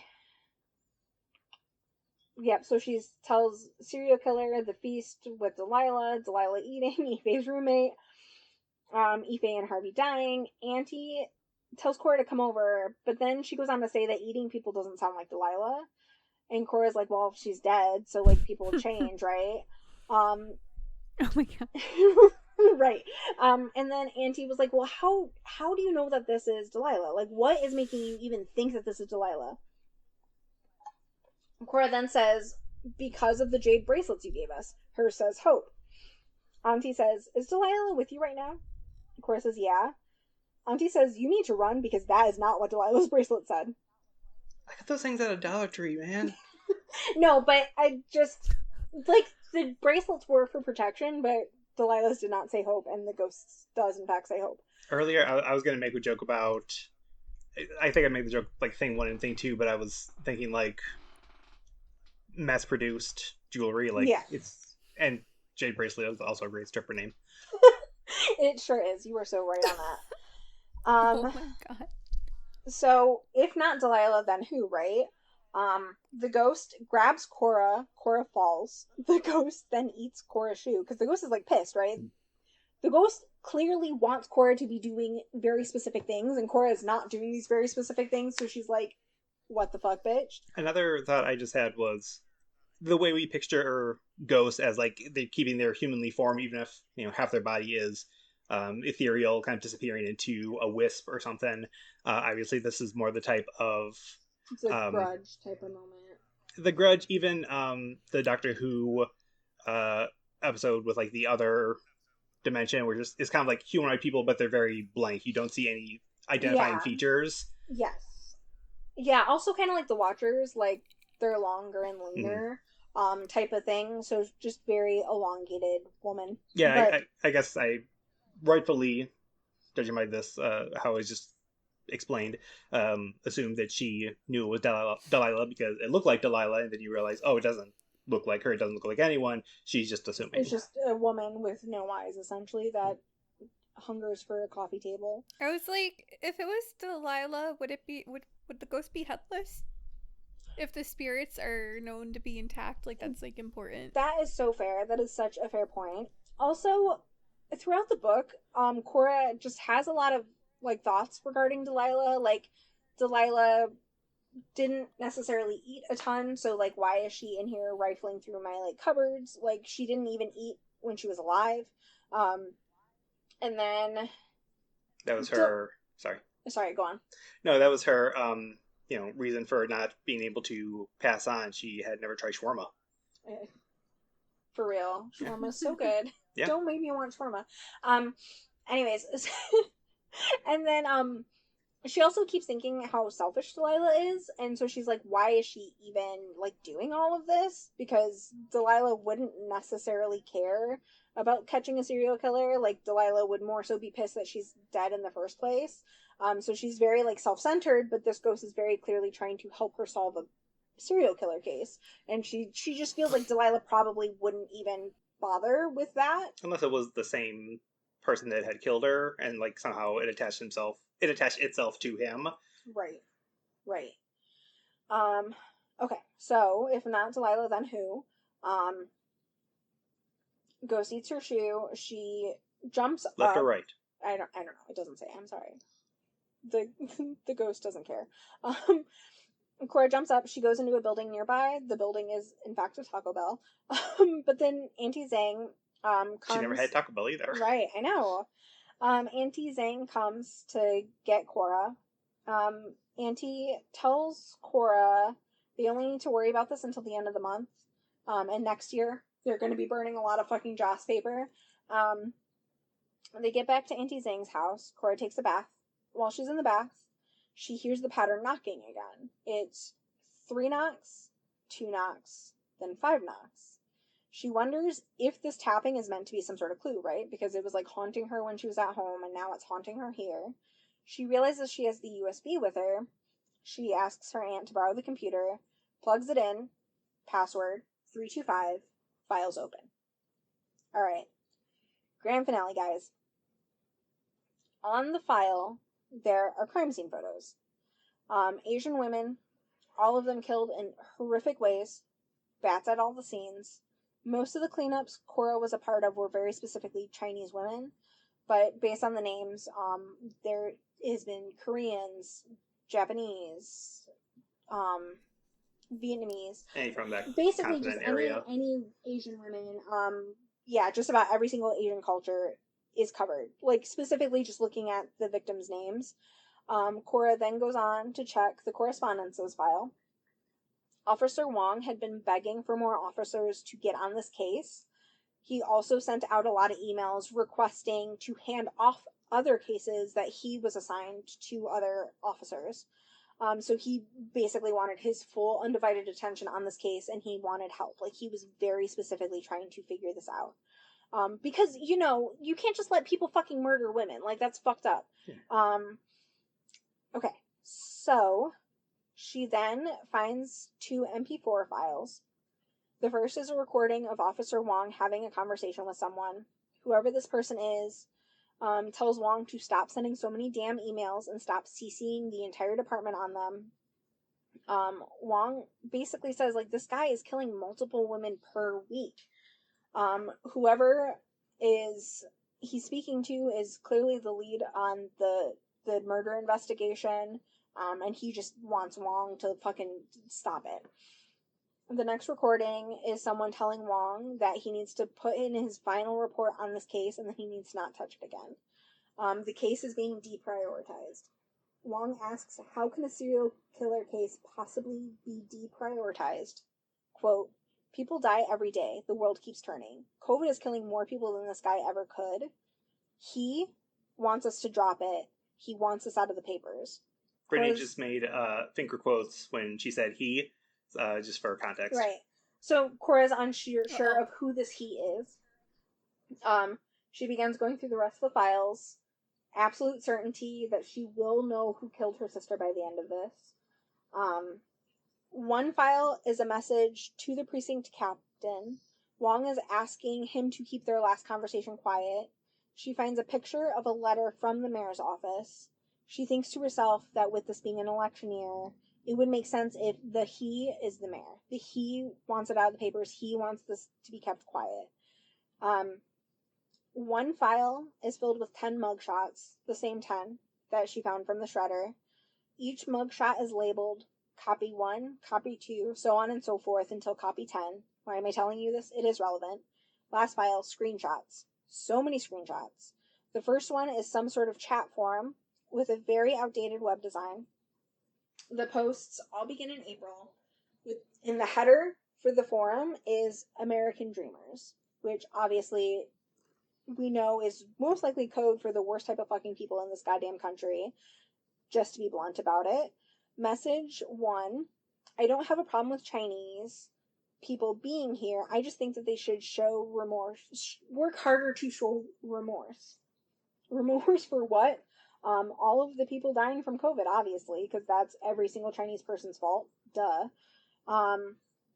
And of course, only white people have died from it, so not, Chinese people also dying from it. The messages continue to go on. Ignorant as fuck, racist as hell. Messages ending in, they ruined the world and they should pay for it. Cora scrolls over to June 30th. A user with a very racist and violent username, which I'm not going to say, just know that name's going to pop up, and I'm going to use racist and violent to describe the name. Anyways, he posted a picture of a woman. Cora just saw a crime scene photo of this woman. The woman was killed with a harpoon. The harpoon was shoved in one end, all the way coming out through her mouth. The caption of the photo is, I heart lamb skewers. Again, this photo was taken and posted on June 30th. Cora then pulls up the crime scene photo of another woman killed with a harpoon, and she realizes that crime scene photo is dated July 30th. These are not the same women. I just for context, I think I read that the ghost month is in August. So that's probably why you're bringing up like the dates, and I thought, I don't know when this is supposed to take place, but pretty sure August is ghost month. And of course I've been yapping for a minute, but after the train scene, it was August 20th. I did announce the date at that point. But anyways, so to Cora's horror, these are two different women killed in the exact same absolutely fucking horrific way. Cora is certain that one of the mugshots from the shredder is going to be the face of who posted the initial picture. Cora continues to scroll. In the forum, someone says that they have a friend at the NYPD and the murders are being swept under the rug, that it would be bad publicity. Another asks how the police would know if the murders are from the original killer or a copycat. Someone says they don't. It's open season. Meaning, these absolute inhumane lunatics are using the fact that the police are covering up a serial killer as a license for them to go out and commit murders willy-nilly. Because the police would then have to cover up all the murders. They can't just investigate some of the murders. They wouldn't know which ones are from the serial killer and which ones are from random people. So basically, all of these fucking assholes have taken to the streets to kill Asian women because one person's doing it and the cops are covering that up so they can fucking do it too. Let's be clear, the 10 mugshots weren't possibly the killer. They were the killers. None of whom were the original killer. That's why all of them were labeled copy. They aren't dealing with a serial killer. It's an epidemic. Cora turns around to see not Delilah standing behind her. Cora asks who she is. The ghost reaches over and opens a photo. It's the girl murdered in a bathtub, the first crime scene we saw. Cora is filled with intense rage, basically just because, like, how could you not be? And these aren't, like, obviously normal murders, right? Like, it's an axe murder. It's fucking being blasted to pieces. It's fucking harpooned to death. Not just a simple stabbing, you're done. Like, these are not torture, but more right, complex than... Also, in the forum are more people posting pictures, people posting, asking for tips and tricks, people posting their little murders, asking for critiques, how to be better about it, other people pointing out, like, you did it wrong, you didn't have a bat there. Like, these are just fucking absolute lunatics. I'm also assuming that her saying that the web design was, like, super dated, I'm assuming would imply that this is the dark web. No, actually, okay. Keeping website design simplistic, not using, like, using just base HTML and not using web designers or Squarespace, anything like that. Places in more impoverished areas, more rural areas, can access those websites a lot more easily. Oh, okay. So, which is why, the same idea behind you can go to some inaccurate websites totally free, but then going to New York Times, Wall Street Journal that has more accurate information costs money. So it's a similar idea of, well, I can't get to Facebook to see what's going on in the world, but I can sure get to whitesonly.com. Yeah, okay. Well, I appreciate that context, certainly. I was going to say something. I thought, there's a time and a place, or maybe she is going to say something. Don't step on her lines. No, I appreciate you filling that in. And God knows I fucking yap when you guys are doing it too. So, okay. So, Cora's obviously filled with intense rage. Feminine rage? Yeah, absolutely. She gets up, she grabs some Joss paper, she grabs a lighter, and she tells Auntie that she's going for a walk. Auntie gives her a necklace for protection and says, like, have fun. Cora stops, picks up 2 propane tanks and propane accessories. Here we go. As she is walking with her little tankies, a man comes up to her. He asks if she needs help. He then goes on to tell her that such a pretty girl should not be walking alone at night. Cora just keeps it fucking pushing, because why on earth would anyone engage with a fucking creep who approaches them like that? And if you've ever been fucking approached like that, you know that he did not take her walking away very well. He blocks her, he gets in her face, and he tells her that it isn't nice to ignore someone who's just trying to help her. She wants to run, but she can't, because she's can't drop these propane tanks. They are very important for where she's going. She simply tells the man that she isn't pretty and she doesn't want to talk to him. He then grabs her arm as she tries to sidestep him. He grabs her arm. Obviously, this is fucking horrifying for her, because if you didn't know he was white, you do now, obviously. Spiders, etc. He squeezes her arm really hard and she drops the propane tank. But Cora has fucking had it at this point, because obviously she's been through a fucking lot. Like, it's been a really rough 2020, like, for her very especially. So she yanks her arm back and she fucking shoves him into the street in front of an oncoming car, and then she hears a crunch. Oh, fuck yeah. Unfortunately, the crunch was the car hitting something else trying to avoid the man. The man is still alive, unfortunately. Oh, fuck. But then he yells at her. He tells her she's fucking crazy, and why would she push someone who's only trying to help? He then, of course, starts calling her slurs. And also, in a very good for her moment, she fucking goes off on him and is like, I am a fucking bad eater, like, kind of out crazy, the crazy type of moment, and then he leaves her alone finally, because she fucking went off. She keeps it moving. She heads to the subway tunnel, jumps down, starts walking, and she sees a ton of ghosts. As she's walking down the subway tunnel, ghosts are just fucking coming out of the shadows and following her. So she's essentially, like, picking up votes. She goes, her and her ghosty friends, they get to their destination, the mayor's house. Cora is going to feed the ghosts now. She's not going to use Joss paper, though. Maybe a little, but she dumps the propane out across the mayor's garden, across the mayor's porch, and then she sets that bitch on fire, because just like her Auntie Zeng, she doesn't set things on fire unless she has a reason. With her task being completed, she then heads back to Auntie Zeng's house. She arrives home at midnight, the last day of Ghost Month. Auntie Zeng tells Cora to come with her. They go down to the river.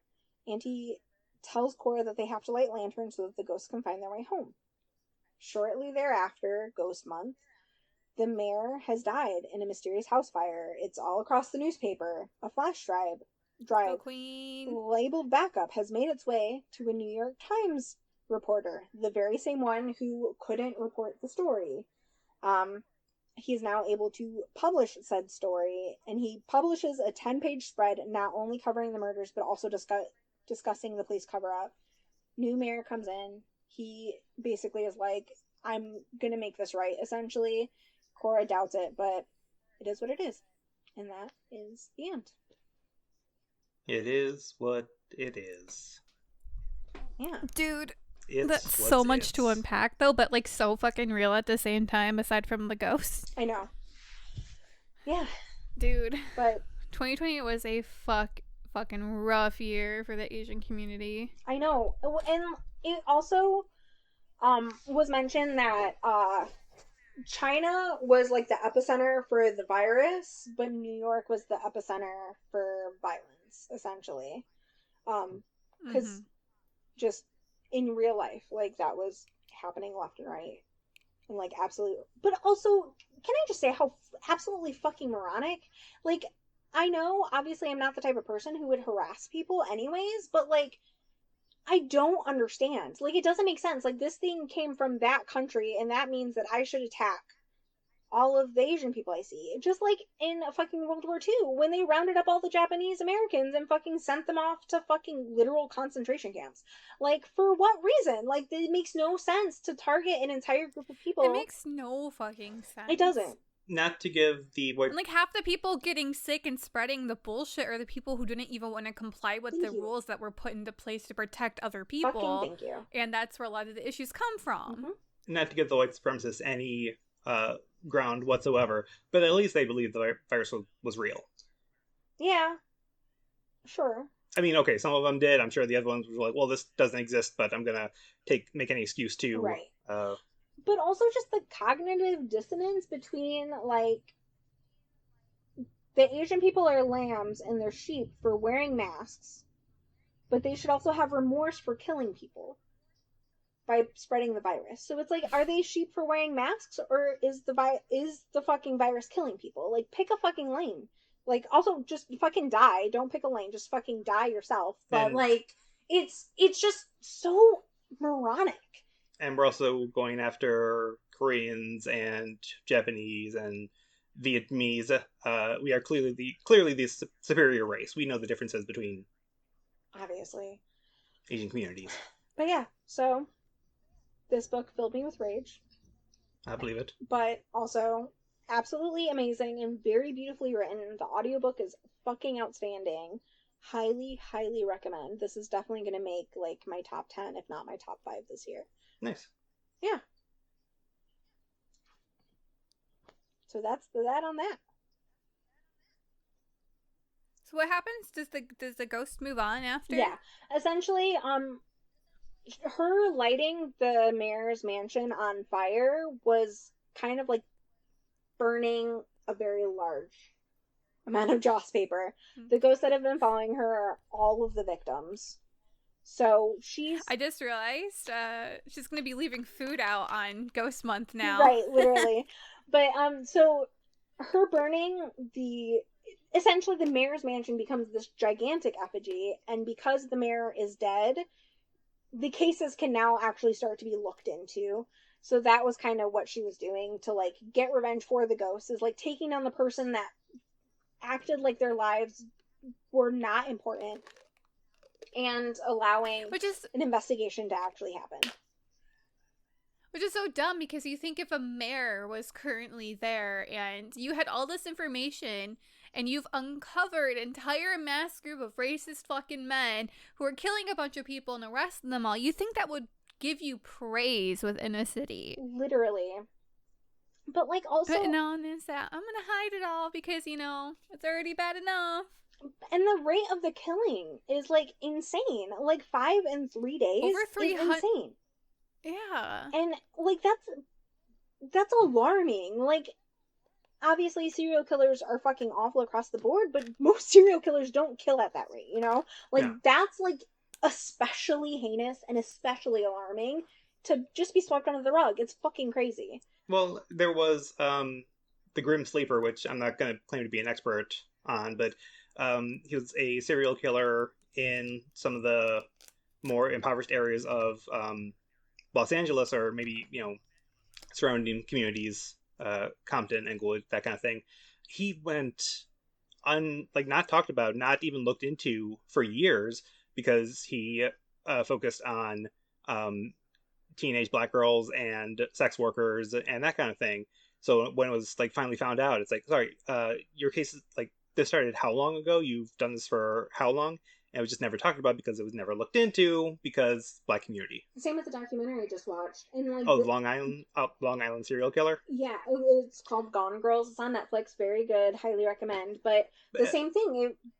These families were reporting their loved women going missing, but because all of them were sex workers, the police didn't care.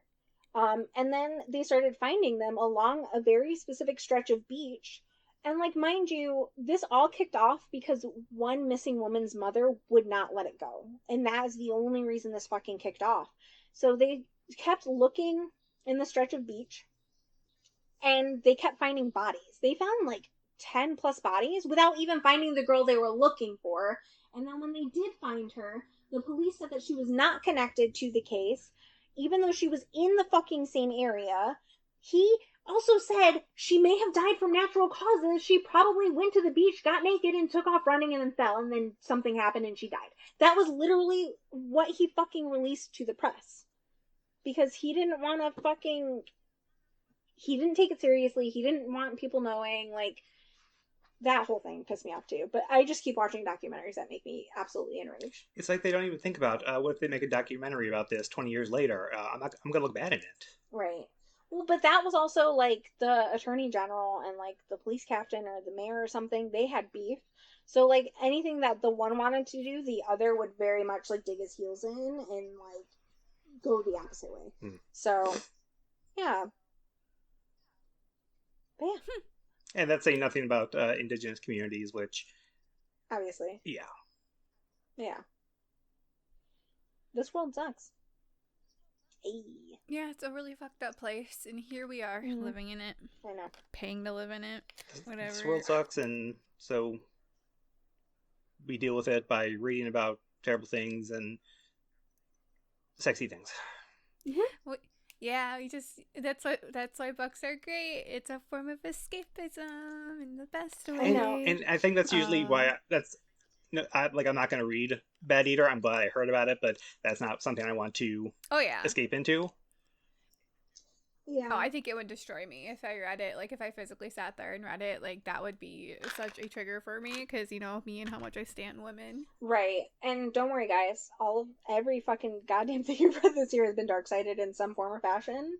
Yay. Even, like, the smut. Like, honestly, even that's a little dark-sided. Because I was going through, and Nick is like, oh, I did a heavy one. I don't want my next one to be heavy. And I'm like, oh, I should probably find a book that wasn't very heavy, and I should probably do that, too. But, no. All of them were heavy. For the most part, there's some series I definitely want to get into. But I love those so much. Also, I read them at a really rough time. And there's someone I think that probably would have enjoyed them that I can't share them with, so... That one's going to be a little bit harder for me to get to, but I really, really want to, because I haven't really heard anybody talk about it at all, so I'm definitely excited to do that when I get to do that. Were you going to name it, or are you just going to keep it a secret? The, like, overarching series has, like, a name to it that's, like, never actually in any title, so I always forget, but it's, like... I don't know, The War of Lonely Hearts or something is the name of the series overall, but the first one is Daughter of No Worlds. So I'm very excited to do that. Not where I thought that was going. I think you told me about that a little bit. I know what you're referencing, but I don't know that we could even fucking take on the Throne of Glass series.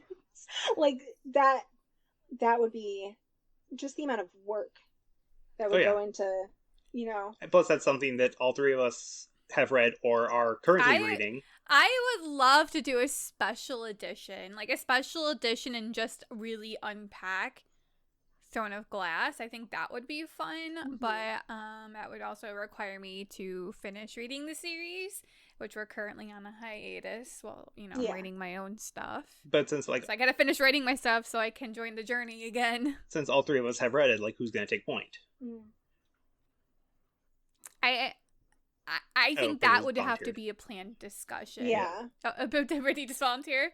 I think Brittney would be the best choice for organizational and talking about it and us just bantering off of it. Because I'm going to be honest, Brittney is good with organizational, like, I know. Yeah, getting the points across. I couldn't speak for... I'm too chaotic to put it in a good bow. I couldn't speak for an hour and a half on, like, any of my books. And she obviously can. Yeah, my first script was like 4 pages long, and I felt like it cut too much out. And then this one was, I don't even know what it came out to be. I know that I took out huge chunks when I went through and like proofread it, and it came out to be 17 pages, even with me like pulling chunks out of it. Mm-hmm. And I know I was just listening, and I was like, this is a podcast for me now. I know. Like, I guess it's for me. I love that. And that's kind of why I was like, I'm definitely down to take on, like, do more stories. Like, if I pick up more of the, like, writing and telling. Also, I don't know, a lot of the books I've read, like, you guys definitely haven't read, Jessy, because they're not really on your radar. And they're not really your taste either. But you do kind of pick up ones they recommend here and there. But you've really gotten into the because you're like a consumer. You're always listening to something every new day, and I'm like, I have to have a plan. I have to be like, okay, what are we reading? Okay, what date do we have to read it by? And then 3 days before you meet up to go read it, I start reading it. So I'm very much a procrastinator when it comes to reading. Jessy and I are, but I love it. It's just Jessy and I were both like writing at the same time. I'm listening to podcasts and only like just getting into audiobooks. I gotta be in like the right mindset to consume something, because if I'm too engrossed in what I'm doing, I'm not paying attention. Right. You guys also, you have a lot of hobbies. This is my hobby. Well, this podcast now too, but like reading is my my sole hobby, essentially. It replaced The Sims when you're just like, I've had enough of The Sims, maybe I'll come back to it, and now books.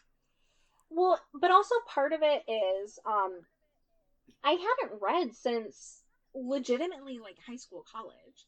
When we moved into the apartment, I read a little bit, but that was because we didn't have cable when we first moved in. And even then, I only read like 2.5 books, and they were books I had already read. They were like my favorite books from like my teenage years that I was rereading as an adult, and they definitely still held up. A Great and Terrible Beauty is the first one. I highly recommend to anybody who is down with like a YA fantasy moment. Very fucking good series that, again, I've never met anybody that's read those books except the people I've told to read those books. That might be something for the future. Just, it's one of your favorites, but also is something a little bit older, I think. A lot nostalgia. We're yeah, just looking at our current menu offerings. We're kind of on a kick of recently released stuff. Yeah. Which is totally fine, but you just throw in a little throwback. Well, so for me personally, I like to go into like a book fucking blind, like blind as hell. So like I have some creators that I know we have similar tastes. So I like to just go and just grab books that they've recommended, because normally they'll be like, oh, this is feminine rage, and here's like a fucking hierarchy of like horror and splatterpunk and blah blah blah. And I just kind of like to grab it off of vibes and go with it, because I also don't have patience to read a book that isn't good. Like, if it's, to some extent, it can be poorly written, especially if it's like a little camp. I love a camp moment. And if the story's hella strong, I can definitely look past something that's not super well written. But, like, I feel like if I just grab books myself here and there, I either would have to look into them and know more about them than I want to going in, or I would have to like muscle through a lot of not so good books. Like, even if I'm just reading a third and a third and a third, because if I get 33% of the way through a book and I'm not having it, I fucking DNF it, because I can't be wasting my time like that. But if I'm just grabbing stuff myself, chances are really good that it's not going to be great, or it's not going to be something I'm interested in. So for me, it's a lot easier just to kind of be like, I know we have similar tastes and you liked this book and I feel that vibe, so let's go. But like I said, I like to go into things fucking blind, so yeah. I need to. Especially with reading, if I know anything about a book, it will take me twice as long to read it. Especially if it's going to be like sad, or like it's like the Kingdom of Ash, where everyone's like, you know, I cried all the way through that book, and I'm like, oh, I'm so joyed to like get to that book then if I know I'm going to cry through it. But it's like that type of stuff where it's just like, it's just going to take me like double the amount of time to read it. So for me personally, not to say that Kingdom of Ash isn't a sad book, but there was only, like, very specifically one fucking scene that absolutely destroyed me. But I'm sure it will also absolutely destroy you too. So I get I'm sure. I'm certain. Yeah, I know for a fact. And like everything that just the voiceover is and has been such a big sound both on TikTok and Instagram that like just every time I'm scrolling and I see it, I have to stop and watch, and every single time I tear up. Like, I don't know why I'm like this, but yeah. It resonates. It does resonate. It hits deep into your soul. Yes, it does. Okay. Well, I know my next book that I'm working on to be aired in some sort of order is going to be The Book of the Unnamed Midwife, and that one is very fucking good. That was like that whole series. I think you mentioned that one, and I think that would be a good one. So that one came to me. Yeah. It was like if you like this video game, read this book. And it was, if you like Fallout, read this book. And I was like, oh, hell yeah, bet. And like, the first one doesn't really give me Fallout vibes. The first one gives me like 28 Days Later vibes, which I love anyway. So like, fucking rock on. Very good book. The other two in the series, though, those very much give me Fallout vibes. Which I just like, not to give anything away, but like, generally speaking, the series is about an apocalypse, and the two take place far in the future, whereas the first one is taking place as it's happening.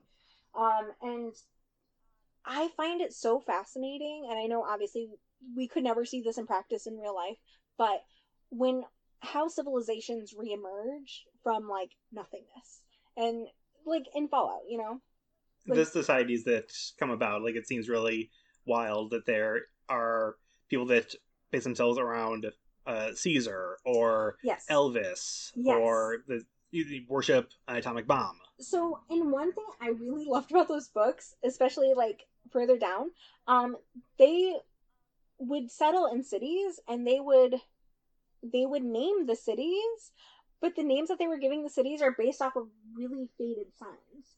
So like, one place is Demons, which was Des Moines, Idaho. And then another... Oh my gosh, that's great. So I loved that, because they would be like, oh, I'm going through this, and it was just so cool trying to figure out where they are, you know, but also just and I know the US is fucking gigantic, but just them going like from just walking distance from one society to another, the differences between the two, because again, not to give anything away, but it's generally unsafe to be outside of your community, so people don't fucking mix at all, like ever, because you can't really leave because you're gonna get fucked up. But yeah, I loved Jessica's. It's like Novak or The Pit vibes, but then like a little bit of Walking Dead, just in like the you're safe in your own community, don't wander outside kind of dealy. Yeah. But yeah, okay. All right, we should wrap it up. Our headphones are beeping. Right. Oh yeah, we're hitting at like almost 2 hours. So again, follow us on Discord and Instagram and Fable, and eventually we will have a Patreon to discuss the smuttenings, our smut book reads. Mm-hmm. I already have our first title, which I'll save it. I'll save it for when we actually do it. Oh, we're gonna save it. Love that. Like, follow, share, subscribe. Thank you for listening. Yeah, follow, subscribe. You know, thanks for joining the yap session. Mm-hmm. Keep on yapping. Yappers be yapping. Yeah. Yap on. Yappers. All right. Bye. Bye. Bye.